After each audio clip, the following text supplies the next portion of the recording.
Queridas y queridos, continuamos con Vida y obra de Sigmund Freud por Ernest Jones. Vamos a abordar el periodo que abarca de 1882 a 1886 en la vida del doctor Sigmund Freud, periodo que el autor de su biografía llama el noviazgo. A mis espaldas, la foto de los novios en el año 1886. Ajá. Dice el texto. No se puede comprender la vida interior de un hombre, el secreto último de su personalidad. Trátese de quien se trate. Si no se conoce su actitud hacia este sentimiento fundamental de la vida que es el amor. Qué hermosa forma de expresarlo, querido doctor Ernest Jones. La verdad, esto me ha gustado. Comenzó bien. Dice, nada podrá revelarnos la esencia de su personalidad de una manera tan penetrante y tan cabal como las alternativas, desde la más grosera hasta la más sutil de sus respuestas emocionales en este terreno, dado que son pocas las situaciones de la vida que ponen a prueba tan seriamente la armonía de sus funciones psíquicas. ¡Wow! Bravo, doctor Jones. Muy bella su redacción, muy bella sus palabras, y muy ciertas también. He aquí un aspecto de su vida que Freud mantenía estrictamente reservado a su vida privada, su capacidad para el amor y la ternura. Sus hijos sabían muy bien de esto, naturalmente, en lo que a ellos se refería directamente, pero en lo que atañe a la experiencia sentimental con su esposa o su futura esposa, Freud nunca habló ni escribió nada. En cuanto a su esposa, ya anciana, cada vez que se hacía mención de los viejos días de su noviazgo, contestaba con una beatífica sonrisa que recordaba su gran felicidad, pero si llegaba a conceder una información, se refería naturalmente más a hechos que a sentimientos. Su amado había sido admirable, perfecto a sus ojos. Esto constituía la esencia de todo lo que tenía que comunicar. Fue solamente después de su muerte, a fines de 1951, que fue posible revisar la correspondencia amorosa por ella conservada. Y el que esto escribe es la única persona que ha tenido este privilegio. Con razón, wow. ¿Y qué forma de exponerlo, doctor Ernest Jones? En serio, impresionante. A ver, continuamos. Las cartas estuvieron a punto de ser quemadas, y esto no solo durante los últimos años. Después de la muerte de su esposo, su mujer amenazó varias veces con quemarlas y solo desistió de hacerlo a solicitud o requerimiento de sus hijas. Durante parte del noviazgo, la pareja llevaba una crónica en colaboración y era su propósito conservarla, con las anotaciones en que venían registrando todo lo que se refería a este agitado periodo y romper luego todas las cartas el día que se casaran. Pero cuando llegó este momento, ella no tuvo el coraje para destruir el testimonio de tanta devoción. Y fue así como una y otra cosa se salvaron. Así sucedió también con un diario que Freud había llevado en la época del cortejo. Ya nos hemos referido a lo que significó para Freud su primera experiencia amorosa a los 16 años, con una prima de Freud. No me acuerdo su nombre, pero está, si mal no recuerdo, en el segundo o tercer capítulo de la biografía que estamos revisando. A todas luces, no fue más que fantasía, dado en realidad que no entabló ninguna relación con Gisela Plus. Mm, Gisela. Hay perfecta certeza acerca de que no volvió a experimentar emoción alguna de esa índole hasta 10 años más tarde, que fue cuando conoció a su futura esposa. En una carta dirigida a esta, afirmaba no haber prestado nunca atención a las mujeres y que ahora estaba pagando bien caro por esa negligencia. Probablemente fueron bien escasos y distanciados incluso los contactos físicos. En una carta dirigida al doctor Putnam, perdón, sobre el tema de conceder mayor libertad. En esa espera la juventud agregaba, palabras de Freud, si bien yo, por mi parte, me he concedido muy poco en cuanto a esta libertad. Continúa Jones. Esto no nos debe sorprender si tenemos en cuenta sus preocupaciones por el trabajo y sus considerables sublimaciones, es decir, el traslado de la energía sexual a actividades socialmente aprobadas, pero también valiosas. Ajá. Resultantes, a su vez, de su extensa represión. En eso coincidimos, querido doctor Jones. Sigmund Freud, digamos, no puedo decir que controlaba demasiado su energía libidinal, pero ciertamente nos enseñó el valor de la represión. Dice el texto, las personas que estuvieron familiarizadas con el círculo doméstico de Freud, más allá de los años de juventud, podían fácilmente formarse la idea de que su casamiento no había representado más que este hecho.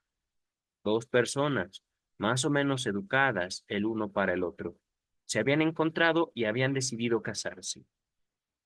En sus obras no hay más alusiones a este asunto que lo que se refiere a su larga separación durante el noviazgo. Y los únicos datos que aparte de esto podían obtenerse, los proporcionados por su hermana Ana, por ejemplo, inducen realmente a engaño. Cuán diferente es la verdad, tal como surge de las cartas de amor. Nos encontramos allí con una pasión tremenda y complicada, donde tiene cabida toda la gama de emociones, desde las alturas del arrobamiento hasta las profundidades de la desesperación, y donde todos los matices de la felicidad y la desdicha son sentidos con increíble intensidad. Pues claro, es que me pregunto, ¿por qué enamorarse a medias, queridas y queridos? ¿Por qué? ¿Para qué? ¿De qué nos estamos salvando? ¿De experimentar la muerte? Justamente, el amor comparte el terreno de la muerte. Y esto se lo digo como analista y sin duda también como un hombre que conoce el amor en sus aspectos positivos y negativos. Continúa el texto. Freud escribió a su prometida más de 900 cartas de los 4 años y cuarto que duró el compromiso. Vivieron separados 3 años enteros. ¡Wow! La costumbre de ambos era escribir diariamente y un intervalo de 2 o 3 días representaba un acontecimiento desdichado que obligaba a una larga explicación. El día que Freud no recibía una carta, sus amigos le hacían bromas, expresando sus dudas acerca de si realmente estaba comprometido. Y eso cuando faltaba una carta un día, imagínense. ¡Wow! Hubo muchas ocasiones, por otra parte, en que había que escribir 2 cartas y hasta 3, en el mismo día. Las cartas, además, no eran cortas, y en todo caso lo eran excepcionalmente. Las de 4 páginas se consideraban muy cortas, y hubo veces que llegaban a 12 páginas de apretada escritura. Hubo una que alcanzó a 22 páginas. ¡Wow! Cualquiera de los dos que haya escrito eso, increíble capacidad. Dice el texto. Al comienzo de su correspondencia, Freud le consultó a Marta si prefería que usara escritura latina o gótica, y para desdicha del biógrafo, ella prefirió la escritura gótica, la segunda. Wow. Bueno, también la capacidad de Freud era tremenda en cuanto a su inteligencia. Sus escritos, digamos, en el terreno del amor, debieron haber sido peculiares. Dice el texto. Antes de entrar a ocuparnos de estas relaciones, será bueno que presentemos a su futura esposa. Marta Bernays, nacida el 26 de julio de 1861 y por lo tanto 5 años menor que Freud, provenía de una familia que se había distinguido dentro de la cultura judía. Su abuelo, su abuelo, Isaac Bernays, fue un gran rabino de Hamburgo durante el movimiento de reforma que reconoció como un vendaval el judaísmo a partir de 1818. Luchó arduamente contra esa misma reforma. Ajá. Estuvo relacionado con Hein o Haim, Heine, ajá, y su nombre se menciona repetidas veces en las cartas de Heine, donde se le califica como alemán, Heisen, no, Heistreichermann. Ahorita vemos qué es eso. Hombre de elevada inteligencia, digamos como un genio, ajá, el abuelo de Marta. Un hermano de él fue uno de los primeros en imprimir un poema de Heine. En el periodo revolucionario judío, Wordsworth, que editaba periódico, perdón, no era periodo, era periódico. En el periódico revolucionario judío, Wordsworth, que editaba en París. Y el poeta le mandó saludos cierta vez en una carta dirigida nada menos que a Carlos Marx. Uno de sus hijos, Michel, o Michael, vamos a decirle Michel, ¿vale? Llegó a ser profesor de lenguas modernas en la Universidad de Múnich, posición esta que ocupó, posición esta que pudo alcanzar al precio de renunciar a su fe. Escribió un voluminoso trabajo en varios tomos sobre la juventud de Goethe. Otro de sus hermanos, Jacob, quien de acuerdo con la costumbre judía guardó luto por la apostasía de su hermano, es decir, que se apartó de la religión judía, enseñó latín y griego en la Universidad de Heidelberg, pero se negó a pagar el precio que pagó su hermano para llegar a ser profesor. El tercer hermano, Berman, padre de Marta, fue comerciante y también se conservó fiel a su fe judía. Ajá. Estoy aquí agregando algunas palabras, pero a fin de hacer el texto más claro, más directo. Ajá. Berman Bernays y su familia llegaron a Viena, procedentes de Hamburgo, en 1869. Pero tendría, ¿qué? 13 años más o menos. Y ella tendría, si tenía 5, 13, ella tenía como 8 años cuando llegaron a Viena. Ajá. De manera que Marta vivió allí 13 años, desde la tierna edad de 8 hasta que conoció a Freud. Eh, de 8 más 13, 21 años. Ujú.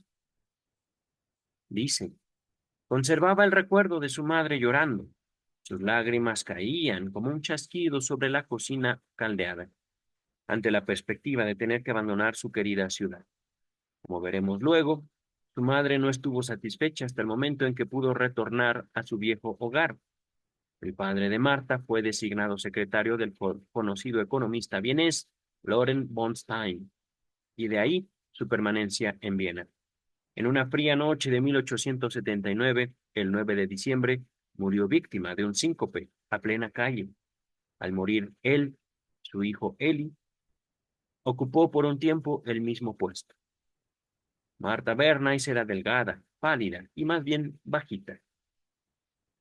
De que sus cautivantes maneras la hacían muy atractiva a los hombres es un hecho que se evidencia a través de muchas alusiones a la vehemencia de sus admiradores y pretendientes, cosa que no dejó de dar cierto fundamento a los celos de Freud. Aun cuando el asunto es apenas mencionado en las cartas, sabemos que antes de conocer a su futuro esposo, había estado a punto de comprometerse en casamiento con un hombre de negocios, mucho mayor que ella, llamado Hugo Cadiz. Fue su hermano, Eli, quien la disuadió de esa unión, insistiendo en la idea de que era una locura casarse cuando no se está realmente enamorado. ¡Wow! Era romántico su hermano. Qué cosas. Les recuerdo, queridas y queridos, que el amor es también un producto cultural. Voy a dejarlo hasta ahí. Parte de el psicoanálisis, parte fundamental del psicoanálisis es el amor y una parte también fundamental de la organización estatal son las regulaciones entre individuos, derecho civil, pero va más allá, va más allá. El amor no obedece a otra ley que el mismo amor. Ya, yo también quiero presumir de amor, querido doctor Freud, querida Marta, querido doctor Jones, gracias por sus vidas y sus obras, dice el texto. En la delicada cuestión de sus prendas de belleza, Freud se expresó de la siguiente manera con su habitual candor, en respuesta a una apreciación autopeyorativa de parte de ella. Autopeyorativa, es decir, como una forma, digamos, de expresar cierta humildad, Martita se dirigió palabras despectivas a ella misma. Ajá. La respuesta del doctor fue: sé que no eres hermosa en el sentido que daría a esta palabra un pintor o un escultor. Si insistes en que demos a las palabras tu más estricta corrección, me veré obligado a decir que no eres hermosa. Pero no te he estado adulando en lo que te decía. Yo no sé adular, aunque puedo, sí, estar errado, estar en un error. Lo que yo quise dar a entender hasta qué punto la magia de tu ser se expresa en tu semblante y en tu cuerpo. ¿Hasta qué punto tu apariencia es testimonio revelador de lo dulce, lo generosa y lo razonable que eres? Por mi parte, yo he sido siempre más bien insensible a la belleza formal, pero si algún resto de vanidad aún queda en tu cabecita, no te ocultaré que algunas personas aseguran que eres hermosa y aún notablemente hermosa. Yo no tengo opinión sobre el particular.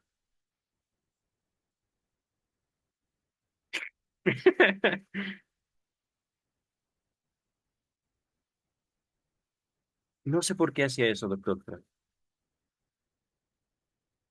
Ser ciego a la belleza física de alguien. Ser ciego, no hacerse el ciego. Le creo a usted en lo que acaba de decir. Pero esto, queridas y queridos, a mi juicio, es un acto voluntario de este caballero. Inmortal, ciertamente. Precavido, pero también encuentro el texto agridulce, un poco amargo, voy a decirlo así. ¿Ustedes gustan compartir la impresión de este texto en la descripción de este video? Adelante. Ajá. Se los dejo en pantalla 2 segundos. Uno, dos. Continuamos. Dice Jones. Las observaciones contenidas en la carta que siguió a esta no fueron más alentadoras que estas para una mujer de 22 años. Palabras de Freud. No olvides que la belleza solo dura unos años y que tenemos que pasar juntos una larga vida. Cuando la textura y la frescura de la juventud desaparecen, solo es dado encontrar belleza allí donde la bondad y la comprensión transfiguran los rasgos, transforman los rasgos. Y ahí es donde tú sobresales. Wow. Marta era bien educada e inteligente, si bien no se la podía calificar de intelectual. Los asuntos de la vida cotidiana en los últimos años fueron bastante absorbentes como para acaparar su atención. Freud estuvo siempre preocupado, sin motivo, por su salud. Pues claro, tenía miedo de perder, complejo de castración, querido Jones, y solía decir que ella no tenía en la vida más que dos deberes: conservarse sana y quererle. Oh, eso sí es tierno. Bueno, se me hizo muy tierno a mí. Durante los 2 primeros años de su noviazgo, él acostumbraba a insistir en que ella tomara píldoras de Blaud, ¿qué es eso? Y bebiera vino, por lo que se puede, por lo que se puede sospechar que, tal como muchas jóvenes de su época, sufría de clorosis. Permítame, hoy me compré un chocolate para ayudarme a leer. Mm.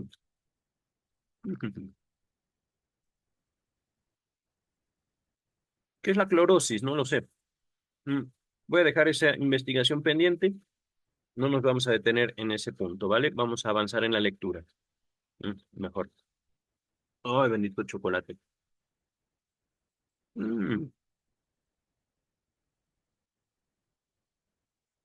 Wow. El hermano de Marta, Elie Bernays, se casó con la mayor de las hermanas de Freud, Ana, el 14 de octubre de 1883. Se ha supuesto generalmente que su compromiso precedió, es decir, fue anterior al de Freud, que fue, en efecto, gracias a este compromiso que Freud conoció a Marta. Wow, se conocieron los hermanos de ellos entonces, hermana de él. La verdad es completamente otra. A ver, la realidad. En realidad, el compromiso de Freud, que tuvo lugar el 17 de junio de 1882, precedió al de Eli, wow, que se produjo en la Navidad del mismo año casi por 6 meses. Cierta tarde de abril de 1882, Marta y probablemente también su hermana Mina se hallaban de visita en casa de los Freud. De regreso a su trabajo, era costumbre de Sigmund correr directamente a su habitación, a entregarse nuevamente a su estudio sin preocuparse por las visitas. Pero esta vez se detuvo, a la vista de una alegre niña que estaba en este momento peleando una manzana y charlando jovialmente en la mesa familiar. Para sorpresa de todos, se unió a la familia. Perdón que me llame la atención. Es que, queridas, queridos, cuando uno tiene placer por el estudio, esto no es raro, que uno se aísle de la familia. Pero en ese momento, Freudcito llegaba, 1882. Si Freud nació en el 56, tenía como veintitantos años, tenía 26 años. Ajá. Ella tenía 21, él tenía 26. Y de repente, momento, ay, qué niña tan guapa, o qué jovencita tan guapa. Ajá. Le digo niña porque acá dice niña, una alegre niña. Tenía 21 años, era una joven. Ajá. Dice el texto. Este primer vistazo fue fatal. He ahí, queridas, queridos, amor y muerte. Yo sé que el amor duele. Y queridas, queridos, si ustedes están pasando por un duelo amoroso, sepan que hay vida después del amor. Se los dice a alguien que conoce el amor. Gracias, doctor Sigmund Freud, y gracias a aquella mujer que yo amé. El amor puede morir, queridas y queridos, pero el amor es también una capacidad propia. Y no todos, no todas aman. No todo ser humano es capaz de amar. Una realidad fuerte del psicoanálisis. Continuamos, pero digámoslo con otras palabras, amor a primera vista entre este par de tórtolos, entre estos jovencitos, amor a partir de un vistazo que les cambió la vida a los dos. Un momento y este señor cambió, este joven cambió, un momento y esta jovencita cambió. ¡Pum! Ya no fue el mismo y ella no fue la misma, dice el texto. Durante varias semanas, sin embargo, encontró más fácil el mostrar un exterior insociable y más bien excéntrico que iniciar directamente la corte, es decir, a cortejarla. Pero tan pronto como se apercibió de la seriedad de sus propios sentimientos, se dedicó apresuradamente a la tarea de unirla así. Palabras de Freud, porque al menor asomo de superficialidad frente a una niña como esta, habría sido insoportable. Es decir, va a ser mía, porque así será. Y estamos hablando no de el Freud que pasó a la historia y al mismo tiempo, he ahí, su capacidad puesta al servicio de su propia vida. Sin amor, ¿para qué? Insoportable, dice el texto. Todos los días le enviaba una rosa roja, no un plateado Rosencavalier. ¿Vienes? Pero sí con el mismo significado. Esto, queridas, queridos, no tengo idea a qué se refiere. Pero Vamos a continuar. El primer cumplido que recordaba más tarde haberle hecho fue compararla con una alada princesa de cuyos labios caían rosas y perlas, expresando, sin embargo, su duda al mismo tiempo sobre si la bondad y el buen sentido no salían con más frecuencia de sus labios, de los labios de Marta. De allí provenía el nombre de princesa que gustaba darle, su primera impresión, su primer cumplido, su primera alabanza, digámoslo así. Continuamos. El último día de mayo tuvieron su primera conversación privada, bajando, tomados de del brazo del Kallenberg.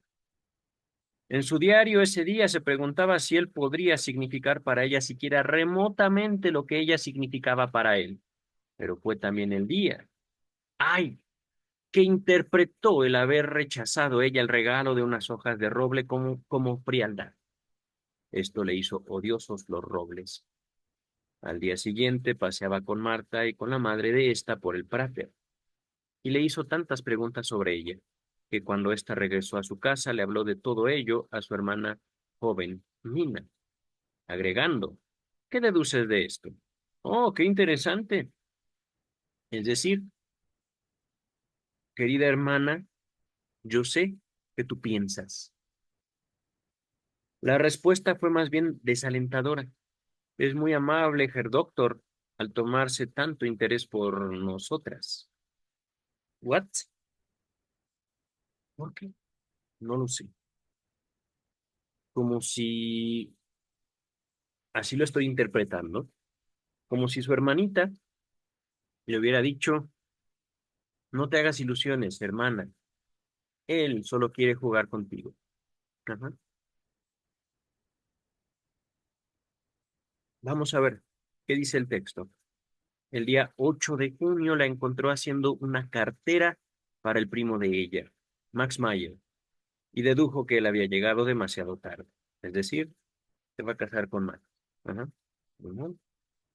Pero apenas 2 días después, ella se mostró encantadora con él, y en un jardín de Modling se cruzaron con un almendro no doble, que los vieneses llaman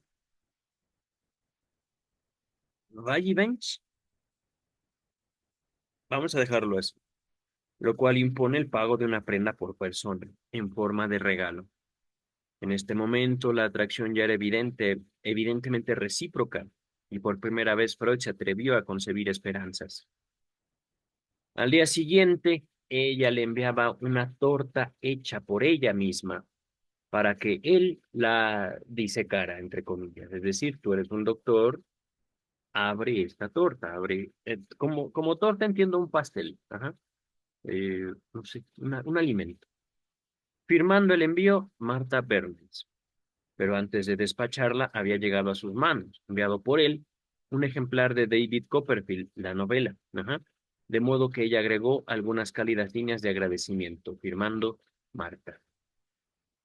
Es decir, menos formal. Aquí todavía, mira mi apellido, y acá solo soy yo. Ya no hay papá, no hay mamá. Ajá. 2 días más tarde, el 13 de junio, ella estaba comiendo con la familia de él y él se apropió de su tarjeta de visita para conservarla como un recuerdo. Oh, un joven enamorado. Agradecida por este gesto, ella estrechó su mano por debajo de la mesa. ¡Wow! Esto no pasó desapercibido a las hermanas de él, quienes sacaron indudablemente las conclusiones del caso. Al día siguiente, miércoles, ella volvió a escribirle unas líneas que él no recibió. Sin embargo, hasta el sábado, oh, día en que se realizó el compromiso. Oh.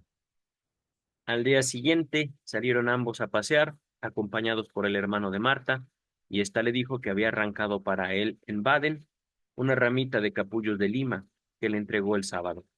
Envalentonado por esta noticia, Freud, que ya tenía su permiso para escribirle a Hamburgo y el privilegio de llamarla por su primer nombre, trató de extender ese privilegio al uso íntimo del du, alemán, palabra alemana para tú.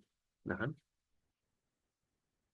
Fuese, pues, a la casa y le escribió la primera carta, tímida, indecisa y trabajada, pidiendo este privilegio de hablarle de tú. Ajá. La respuesta de Marta a su carta, cuando se encontró con ella en su casa el sábado, consistió en obsequiarle con un anillo de su padre que la madre le había dado, tal vez con este propósito. A ella le venía demasiado grande el anillo, por supuesto, y él lo usó en el dedo meñique. Él lo hizo reproducir en un tamaño menor para usarlo Marta, dado que su familia sabía que ella poseía ese anillo, e hizo la observación de que el original, después de todo, debía pertenecerle a ella, ya que era querida por todos. Nota número 1. Alusión a la historia del anillo Nathan del anillo en Nathan der Weiss, de Lisi. Continúa el texto. Apenas un mes más tarde le ocurrió a él, con su anillo, el siguiente accidente. Palabras de Freud. Ahora tengo que hacerte una pregunta de trágica seriedad. Contéstame por tu honor y tu conciencia, si el último jueves a las 11 sentiste menos cariño hacia mí, o más fastidio que de costumbre, o acaso me fuiste realmente infiel, como dice la canción. Nota número 2. ¿Qué canción? Canción Eichendorff. No sé si esta es la canción o este debe ser el autor. Eichendorff. Das no, así lo dejamos, ¿vale? Lo está viendo en pantalla, lo hago más grande. No creo que tengamos acceso a... Ups, ahí ya no se ve. Ay, Ringland. Ringline. Tal vez la podamos conseguir en internet, pero... Entonces, ¿me dejaste de querer un poquito al menos? ¿Un minuto? ¿O me fuiste infiel, como dice la canción? ¿A qué viene esta manera solemne de conjurarte tan de mal gusto? Porque se me ha presentado una buena oportunidad de poner fin a una superstición. En el instante que he señalado mi anillo, se rompió por la parte en que se engarza la perla. Debo confesar que mi corazón no se hundió en un abismo. No fui presa de presentimientos acerca de nuestro compromiso. Habría de tener mal fin, ni tuve la negra sospecha de que en este preciso instante estabas arrancando mi imagen de tu corazón. A un hombre sensible le hubiera ocurrido todo esto, pero mi único pensamiento fue que había que reparar el anillo y que los accidentes de esa clase son difíciles de evitar. Continúa Jones. Lo único que ocurrió fue que un cirujano acababa de introducir en su garganta un bisturí para abrir un acceso en la amígdala, y Freud, en su dolor, había golpeado fuertemente la mesa con la mano. ¡Wow! Es decir, Freud le estaban realizando una operación sin anestesia. ¿Por qué? Porque en la medicina de ese tiempo no había anestesia. Y en su dolor, golpe en la mesa, ¡pup! El anillo se rompió. Ajá. Dice el texto. En cuanto a Marta, lo que en ese preciso momento estaba haciendo era tan poco funesto como el dar cuenta de un trozo de torta, un trozo de pastel, podríamos pensar. Un año más tarde, a buen seguro, precisamente durante una nueva inflamación de las amígdalas, si bien más leve, esta vez, el anillo se volvió a romper y esta vez perdió la perla. Un año después, ella volvió a darle un anillo, también con una perla. Fue apenas en diciembre de 1883 que Freud estuvo en condiciones de darle un anillo de compromiso, sencillo y con un granate, una piedrita. Ajá. Dice el texto.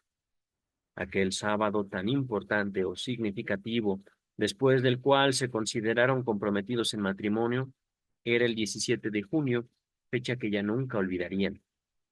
Por un tiempo celebraron incluso el día 17 de cada mes.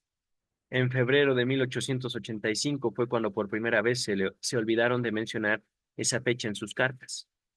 ¡Wow! 2 años. Momento.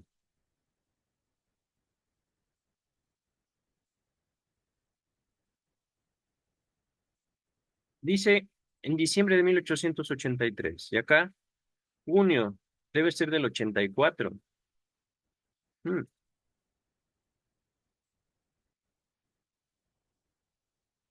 Me quedé con la duda. ¿Del 83 o del 84? Supongo que debe ser de 17 de junio de 1884, porque aquí Freud compró el anillo. Ajá. Supongo que se lo dio en esta fecha. Recordemos que se veían difícilmente. Se escribían a diario, dos o tres cartas, pero no siempre se veían. Ajá. Continúa el texto.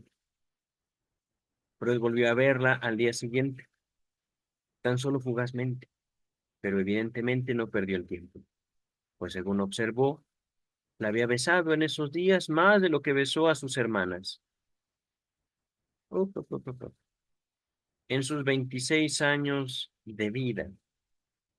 A la mañana siguiente, ella partía para Wandsbek, en los alrededores de Hamburgo, para pasar sus vacaciones con su tío, Elias Phillips, en tanto que la madre y la hermana las pasarían en Richmond. Esta fue la primera de la media docena de dolorosas separaciones que tuvieron que sufrir. Oh, esos son dolores bárbaros, tremendos, casi torturas para un corazón enamorado. Dice el texto. Desde que se conocieron, la personalidad de Freud debe haber causado impresión en Marta, tanto más cuanto que, para satisfacción de Freud, ella lo encontraba parecido a su padre. Ah, hablando de complejos de Edipo. Dice el texto. Por sus cartas, ya a partir de entonces se tiene la evidencia de que lo amaba real y profundamente. Por mucho tiempo, sin embargo, Freud se sintió inclinado a dudar del amor de ella. Complejo de Edipo, pero... Y hasta el final de su compromiso le echaba en cara lo que él llamaba el prium falsum de sus relaciones, que él se había enamorado 9 meses antes que ella de él, que ella lo había aceptado contra sus inclinaciones y que él tuvo que pasar por una época terrible mientras ella trataba infructuosamente de amarlo. Lo único cierto en todo esto parece ser que naturalmente su amor tardó más en adquirir el carácter apasionado que enseguida tomó el de él, solo que, tratándose de Freud, era siempre difícil sacarle una idea de la cabeza una vez que ésta había hallado algún asidero, algún motivo, digamos, para quedarse ahí. En una carta del 9 de abril de 1884, Freud hace referencia a esto como el único error que ella había cometido, pero 2 años más tarde admitiría que la mayoría de las mujeres dan el sí sin estar realmente enamoradas. El amor habitualmente viene después. Permítame, chocolate. Chocolate, chocolatito. A ver, a ver. Mm, mm, Hoy es un alivio. No tienen idea que... Wow. Mm, ujú. Un segundito, un segundito. Es que estos descansos son mágicos. Debo advertirles, queridas, queridos, que yo creo que estamos en uno de los capítulos, si no es que el capítulo más largo del primer volumen de la biografía de Freud. Mm. Este va a ser el primero de una serie de videos sobre el noviazgo de este par de jovencitos. Ujú. Ya llevamos 10 páginas leídas. Me parece que comenzamos en la 115. Estamos a mitad de la 125. 117, ¿no? Yo creo que voy a suspender como a las 10, 12 páginas. Ajá. Creo que este capítulo es de 40 páginas, creo, más o menos.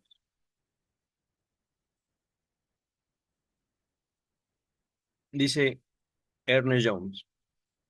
La actitud de Freud hacia su amada estaba muy lejos de ser una actitud de simple atracción.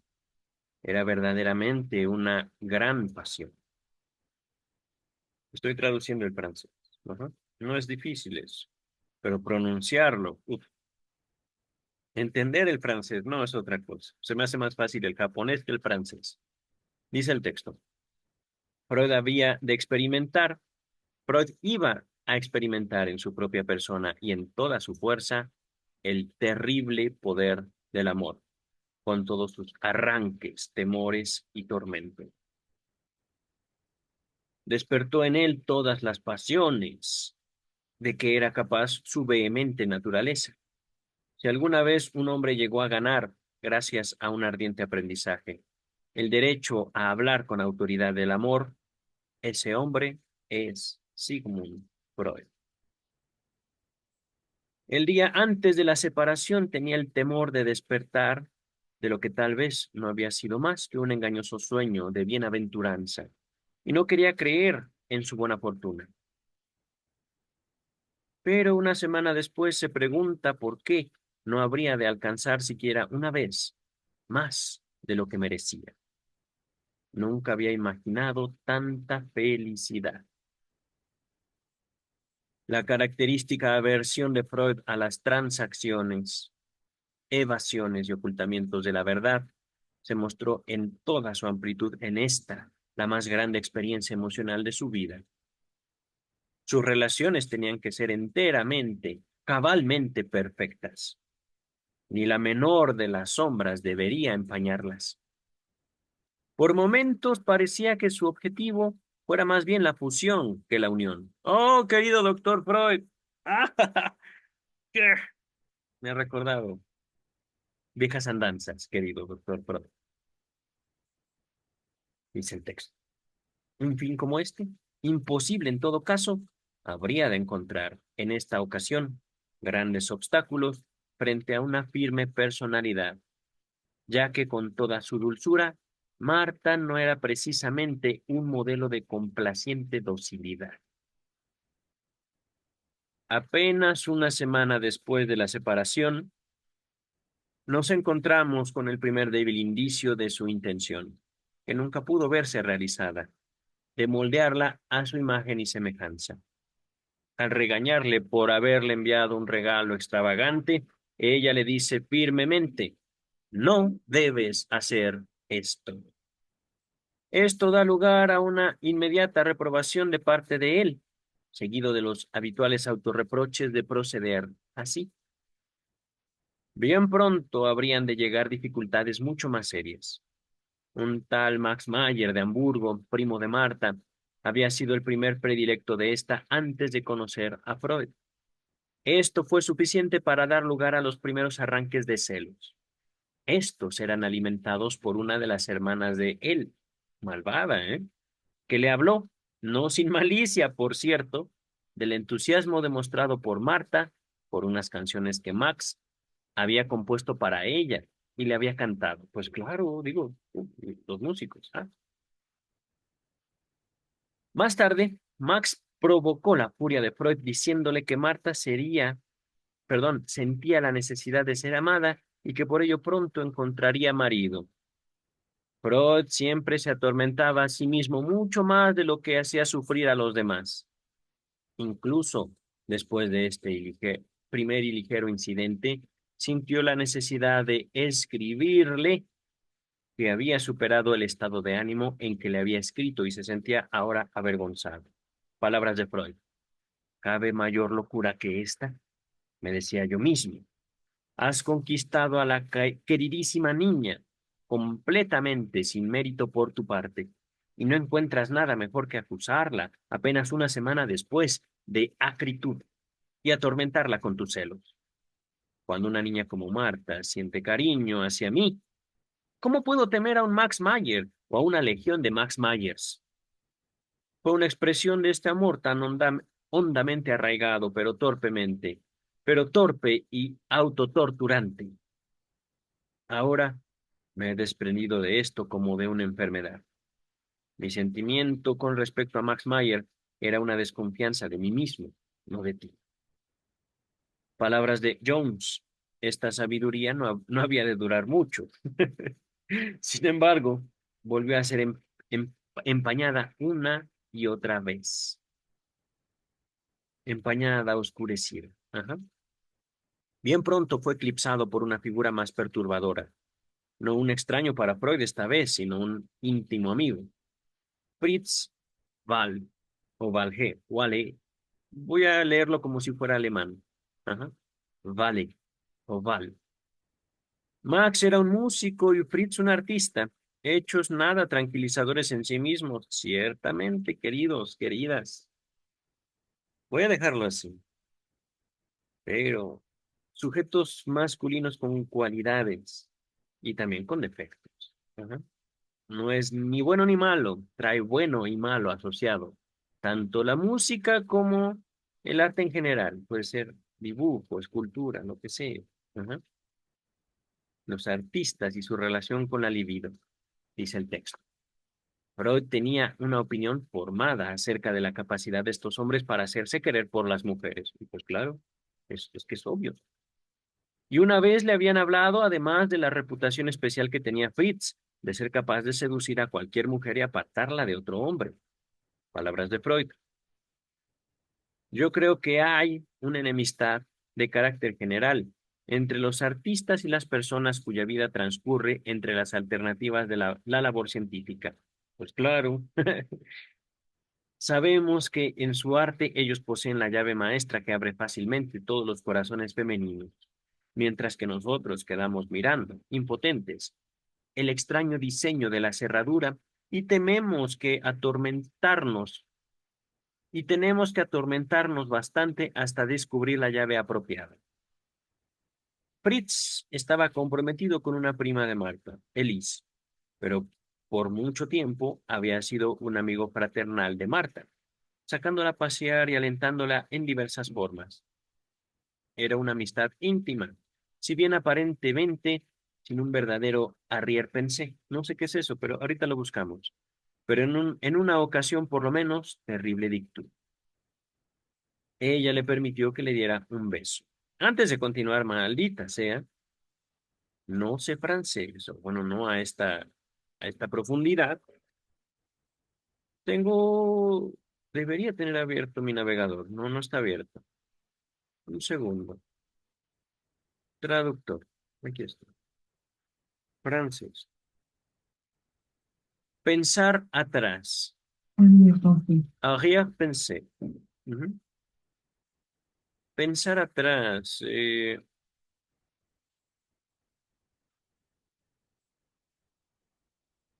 Como un retroceso, como una memoria, también lo entiendo. Ah, digamos, sin una ancla, sin una historia profunda. Ajá. Una amistad, nada más. Pero también el lenguaje del amor con un hecho que al menos le molestaba a este caballero. Un besito. Ajá. Dice el texto. Esto había ocurrido además el mismo día en que Freud y Marta habían pasado por el Kallenberg. Tomados de la mano y sin adivinar ella los sentimientos de él, se había retirado. Esta inquietante información le fue proporcionada a Freud más tarde por su amigo Schomberg, a quien él conjuró que le dijera lo peor. Pero ya mucho antes de eso había habido bastantes disgustos. La cosa comenzó por la suposición por parte de Fritz de que su antigua amistad con Marta cambiaría muy poco, suposición que aparentemente no encontró oposición por parte de ella. Ninguno de los dos, por cierto, advertía, más allá de lo visible, nada serio en sus sentimientos. Ni tampoco Freud pensó nada en ese sentido al comienzo, si bien el tono de la correspondencia entre los dos le parecía impropio e incomprensible. Schomberg advirtió entonces que la conducta de Fritz era extraña. Sus ojos se llenaron de lágrimas cuando se enteró del compromiso de su amigo y desde ese entonces, por afectuosas que fueran las cartas de Marta, él se quejaba de que ella se estaba despreocupando de él y que sus cartas eran frías. Schomberg reunió a sus dos amigos en un café para que ventilaran sus diferencias de una vez y reanudaran nuevamente su amistad. Fritz se mostró solemne y ciertamente raro. Amenazó con matar a Freud y suicidarse luego, porque artistas, ajá. Si Freud no hacía feliz a Marta, ok. ¿Ok? ¿Y qué garantía tenías de eso, querido Fritz? Dice el texto. Freud, inocente aún, se rió en voz alta. Bueno, ya me reí yo.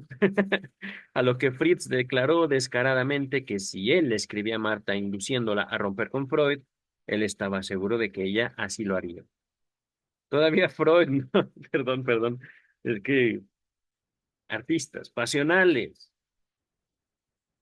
Todavía Freud no tomaba las cosas muy en serio. Entonces, Fritz pidió papel y lápiz y en el acto escribió una carta a Marta.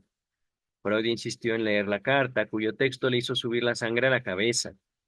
Schomberg, que también la leyó, se sintió igualmente violento. Contenía las mismas expresiones de antes, querida Marta, y amor imperecedero, es decir, amor inmortal, digámoslo así, que no caducan, que no acaban. Freud rompió la carta y Fritz, mortificado, se retiró.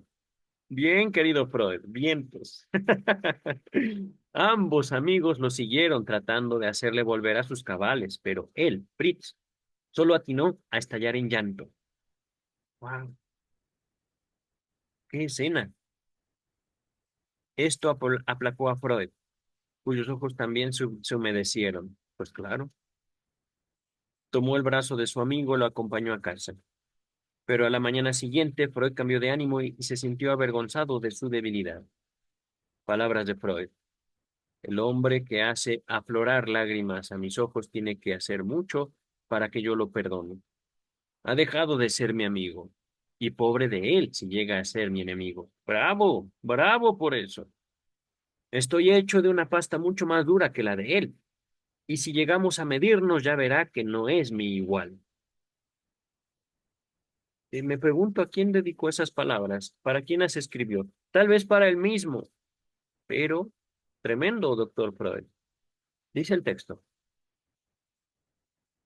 En cuanto a interponerse entre él y Marta, guay si la toca. Ese es italiano. Ay de aquí, ay de él si la toca. Ajá. Y dice abajo, nota número 3. Ay de quien la toque. El grito de guerra de los reyes de Lombardía al asumir la corona de hierro. Mira, dice Freud, puedo ser implacable. Bravo, bravo por eso, querido doctor Freud. Freud comprendió finalmente la situación, aun cuando Marta no aceptó su punto de vista, protestando que Fritz no era más que un antiguo amigo.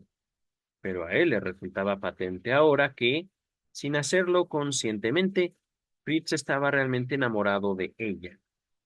La solución del embrollo es esta, palabras de Freud. Solo en el terreno de la lógica es imposible la coexistencia de cosas contradictorias. En los sentimientos persisten y viven felices una junto a la otra. Argumentar como lo hace Fritz es negar la mitad de la vida, y donde menos se debe negar la posibilidad de tales contradicciones es en los sentimientos de los artistas. Gente que no tiene la oportunidad de someter su vida interior al severo control de la razón. Allí hablaba el futuro psicólogo.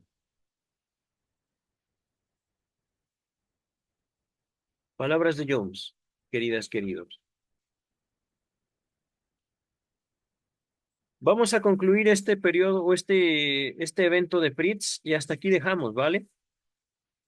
Aquí todavía veo el nombre de Fritz. En cuanto pase a otro tema, vamos a suspender. Marta no quería aceptar, sin embargo, ninguna de sus explicaciones. No era más que una simple amistad. Como en efecto, Fritz aseguraba a Freud unos días más tarde, cuando volvieron a encontrarse.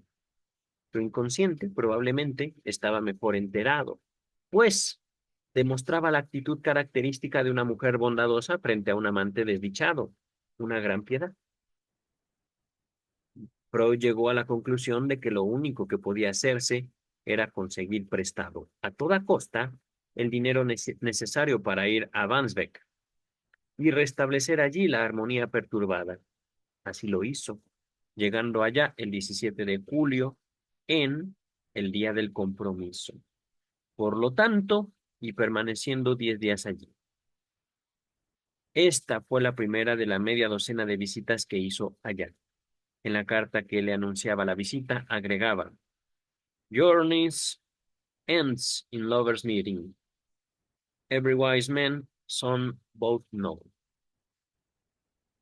Al final del viaje es el encuentro de los amantes. Lo sabe el hijo del sabio. Palabras de Shakespeare en La Noche de los Reyes o Noche de Reyes. Ajá. Antes de partir, tuvo que pasar, sin embargo, por momentos terribles. La amenaza de Fritz en el sentido de ordenar a Marta que lo abandonara a causa de que él la atormentaba, hizo surgir en él la duda acerca del ascendiente que tenía sobre ella, el poder, que tal vez él había sobreestimado.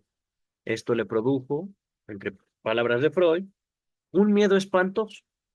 La carta de ella a Fritz más tarde, en que le aseguraba que la amistad entre ambos seguía igual que antes, le condujo a un estado de frenesí que le hizo vagar de noche por las calles durante horas enteras. Oh, el amor.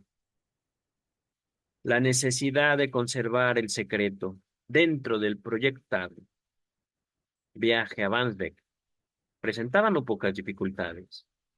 Freud se propuso engañar a Eli, el hermano de Marta, haciéndole creer que salía para una correría, por lo que fue eufemísticamente, por lo que eufemística, eufemísticamente se hallaba, se llamaba la Suiza sajona, pero el tiempo se presentaba con apariencia de probable lluvia, lo cual quitaría verosimilitud al proyecto.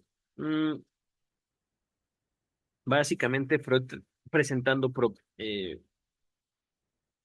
pretextos para ver a su novia, y presentando pretextos al hermano mayor y responsable de Marta. Mm. En Wandsbek mismo, donde se alojó en el Post Hotel, se planteaba el problema de entrevistarse con Marta sin que sus parientes se enteraran de su presencia. Mm. Las locuras del amor, queridas y queridos. Fue a visitar a una amiga de Marta, llevando preparado el nombre supuesto para el caso de que ésta se mostrara poco cordial. Y sin duda se hubiera presentado con una falsa barba, a no ser porque tenía la propia. Transcurrieron días de desesperación antes de que Marta pudiera concertar un encuentro que tuvo lugar en el mercado de Hamburgo. Palabras de Freud, las mujeres, como decía él, son mucho más inteligentes para esto que los hombres. No, efectivamente. Los contados encuentros que tuvieron lugar fueron muy felices. Y a su regreso a Viena, escribió que se sentía renovado por un centenar de años. Fue probablemente en esta ocasión que él propuso un compromiso a prueba por un año, idea que ella rechazó con esta sola palabra, tontería. ¡Oh! Bravo por ella. Es decir, no seas tonto, querido. Dice el texto, pero es precisa y directa. Bravo por ella. Evidentemente era una treta ideada para ponerla a prueba, pues claro. Y más tarde él dijo que de haber sido tan fríos y razonables, seguramente se habrían separado para siempre al cabo de una semana. Ok, ok. La felicidad así restaurada no duró, sin embargo, mucho tiempo. A poco más de una semana de su regreso tuvo que confesar que su recriminación a Marta no había sido tan objetiva como a él le había parecido. Se había engañado en aquella ocasión y que él era realmente celoso. ¿Y hasta qué punto? Tuvo ocasión de conocer todas las torturas de que es capaz este soberano afecto, el amor. En los momentos de lucidez comprendía que su desconfianza de Marta surgía de una falta de confianza en cuanto a ser el mismo digno de ser amado. Pero esto no hacía más que empeorar las cosas. Él no poseía nada de aquella magia que tienen para las mujeres los hombres como Max y los demás artistas. Se dejaría cortar la mano derecha por no verse acosado por la idea de que Max y Fritz habían sido queridos por ella y que él nunca podría llegar a ser su sustituto. Era una explicación que se le imponía por su indiferencia con las mujeres en su juventud. Era tan grande su sufrimiento que nada le hubiera costado el tirar la pluma y hundirse en un sueño eterno. Al otro día la desesperación cedió su lugar a la furia. Palabras de Freud. Cuando vuelven a mi recuerdo tu carta, Fritz, y el día que pasamos en Kallenberg, pierdo todo control sobre mí mismo. Y si tuviera el poder necesario para destruir todo el mundo, inclusive nosotros dos, para que todo comenzara de nuevo, aun a riesgo de que no pudiera volver a crear a Marta y a mí mismo, lo haría sin vacilar. Queridas, queridos, la cara de la pulsión de muerte en el amor. No es el amor pura ternura. Un par de semanas más tarde, escribía sobre su odio a Fritz, a quien en otras circunstancias podía haber querido, pero ella no debería tratar de reunirlos nunca. Los recuerdos serían siempre demasiado dolorosos. Cuando ella regresó a Viena el 11 de septiembre, hubo indicios de que Fritz no se hallaba aún preparado a resignarse ante el nuevo estado de cosas. Intervino Schomberg. Y en una carta dirigida a Marta trató de poner en claro toda la situación. Freud le hizo saber, además, que, a menos que ella evitara la menor aproximación de parte de Fritz, él arreglaría definitivamente la situación con este. Oh, ¿a qué se refería? Digo, con tal intensidad yo pienso lo va a matar. Pero, dice el texto, las primeras conversaciones no fueron satisfactorias. Marta se mostraba evasiva y silenciosa. Era una pena la forma en que malograban los contados y hermosos momentos de sus encuentros. Pero Freud se mostró inconmovible y finalmente ella tuvo que concederle lo que se refería a Fritz. Si no, es decir, ya no quiero que sea su amigo, eso entiendo. Ajá. Si no lo hubiera hecho así, como más tarde, como más de una vez él se lo dijo más tarde, se habrían separado. Fritz, por su parte, no volvió a suscitar complicaciones, pero la herida tardó mucho en curar. 3 años más tarde, todavía Freud calificaba de incurable el doloroso recuerdo. Ya leí lo que sigue. El lugar dejado por Fritz fue ocupado por dos rivales más, aún más perturbadores de la propia familia de Marta esta vez.